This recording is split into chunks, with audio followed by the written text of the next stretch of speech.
To be honest, grubs are not a huge problem when it comes to succulents.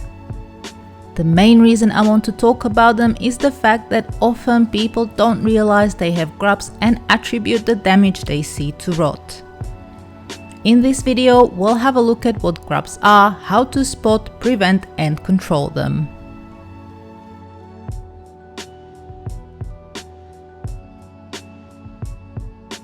People will most often come across grubs in their lawns, but they can pop up in gardens with a great variety of plants and also in pots. Grubs are the larvae of a variety of beetles. They feed on roots, but sometimes also stems and leaves that are in contact with the soil. Some also feed on that organic material and are not a threat to plants. They are mostly subterranean and well hidden in the soil. The size can vary depending on the species of beetle, but most are white, wrinkly with a brown head and C-shaped.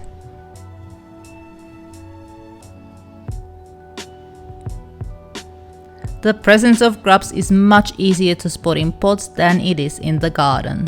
If you see the soil being loose and well worked through, there is a very good chance of grubs hiding underneath. The bottom leaves can also be damaged quite badly and look like they are suffering from rot. When you see leaf and stalk damage as well, it's likely the grubs are going to be quite big. No pot is safe. I found grubs in pots as small as 5 centimeters or 2 inches. In my personal experience, it is very hard to spot grubs feeding on succulents planted in the ground. I've never seen the same telltale signs on the surface level and only find them accidentally. When planted in the ground, succulents tend to send their roots far and wide. Grubs don't seem to affect their growth as much because they only damage a small portion of the root ball.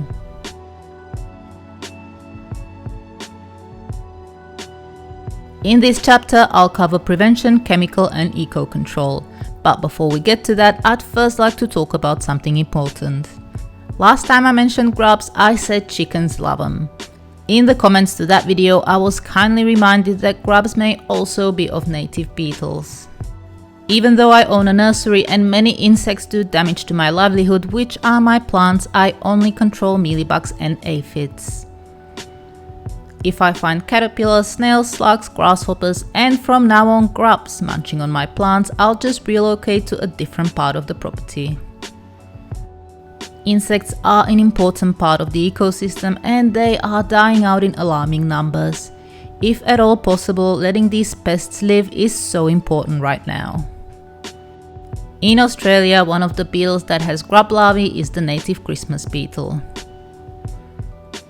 You may have noticed there's less and less of them every year. I remember a time when I'd go outside at dusk and have dozens bumping into me or gathering on the outside windowsill after dark. But not anymore. I barely see them around and we're surrounded by beautiful diverse bush. Technically, there should be loads. They are an important food source for birds, reptiles and mammals. Although grubs, in my opinion, are nowhere near as problematic as, say, mealybugs, I can understand people wanting to protect their plants, especially expensive collections or plants for sale. If you fall into these categories, you may want to consider prevention in form of a greenhouse where large gaps are covered. I cover my vents with shade cloth and have an extra shade cloth to cover the door to the greenhouse. I don't think I've ever seen grubs in the greenhouse pots. If you don't want to cover your pots, there's quite a few options to control, kill and prevent grubs with a variety of products. These are readily available in most garden centers and come in form of a drench, granules or powder. It is, however, very likely other insects will be affected by conventional grub control products. I've read earthworms and scores of other good soil-dwelling creatures can be harmed. Neem oil is listed as a good eco alternative along with diatomaceous, I don't know how to pronounce this.